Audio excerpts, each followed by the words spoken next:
जो काश मुझे आधी रात को पता होता, दोपहर को नहीं।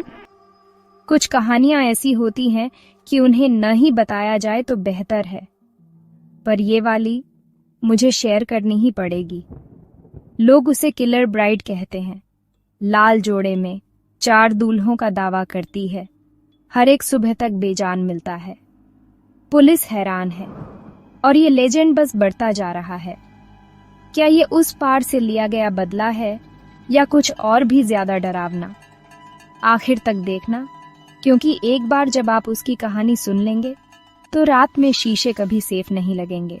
जिस रात का हर लड़की सपना देखती है, वही रात कुछ लड़कों के लिए उनकी आखिरी रात बन गई, क्योंकि दुल्हन असली नहीं थी, वो थी एक खून की प्यासी आत्मा, खूनी दुल्हन।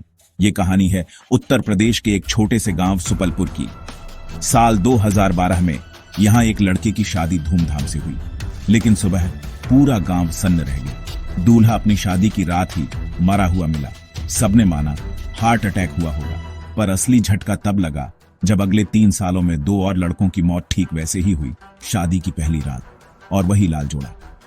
आप सोच रहे होंगे, क्या यह सिर्फ एक अफवाह है? नहीं, इन मामलों की एफआईआर दर्ज हुई, पुलिस ने तहकीकात की, लेकिन हर बार कोई ठोस सबूत नहीं मिला।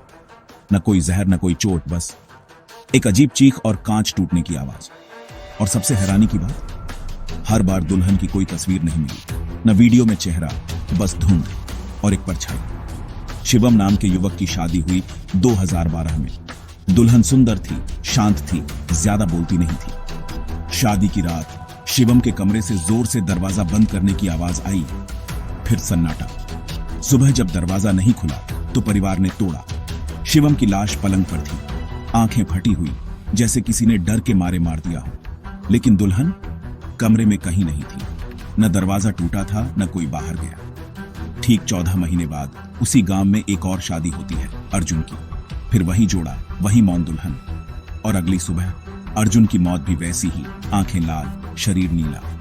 अब गांव वालों को यकीन होने लगा, कोई आत्मा है जो दुल्हन बनकर आती है। लेकिन क्यों? 2016 तीसरी शादी। अब गांव वालों को डर लगने लगा था, लेकिन इस बार लड़के के चाचा ने सीसीटीवी कैमरा लगाया। रात को कुछ रिकॉर्ड नहीं हुआ, लेकिन कैमरे में एक अजीब चीज दिखी। 2:33 पर दुल्हन अचानक खड़ी हुई, आईने के सामने गई और फिर गायब हो गई। लेकिन उसके बाद कमरे में तेज चीख गूंजी। अगली सुबह वही मंजर, तीसरी लाश और दुल्हन गायब। जब गांव के एक बुजुर्ग ने पुराना इतिहास खंगाला, तब सच्चाई सामने आई। 20 साल पहले उसी गांव में सरिता नाम की एक लड़की की शादी तोड़ दी गई, क्योंकि दूल्हे ने दहेज मांगा। उसने दुल्हन का जोड़ा पहनकर खुद को आग लगा ली। मरने से पहले कहा, अब मेरी विदाई हर बार होगी, लेकिन दूल्हे के साथ उसकी मौत भी होगी। तब से हर बार जब कोई लड़का शादी करता है, सरिता की आत्मा वापस आती है। क्या ये सब सच में हुआ था? हाँ, 3 एफआईआर दर्ज है, घटना दर्ज है, और आज भी गांव वाले शादी से डरते हैं। क्या दुल्हन का भूत आज भी आता है? 2019 के बाद गांव में कोई शादी नहीं हुई। लोगों ने गांव छोड़ दिया। उस गांव को अब खूनी शादी का गांव कहा जाता है। क्या इसका कोई समाधान नहीं मिला? कई तांत्रिक, साधु आए, लेकिन किसी की पूजा नहीं टिकी। लोग कहते हैं सरिता आज भी उस लाल जोड़े में मंडप में बैठती है। तो अगली बार जब आप किसी दुल्हन को लाल जोड़े में देखें, उसकी आंखें अगर सीधे न देख रही हों और उसका चेहरा धुंध में लिपटा हो, तो संभल जाएगा, क्योंकि वो आपकी अपनी दुल्हन नहीं, शायद सरिता हो। ये सिर्फ कहानी नहीं, ये चेतावनी है। ऐसी और भी सच्ची, डरावनी कहानियां सुनने के लिए वीडियो को लाइक करें, चैनल को सब्सक्राइब करें और कमेंट में बताएं। क्या आप ऐसी किसी दुल्हन को जानते हैं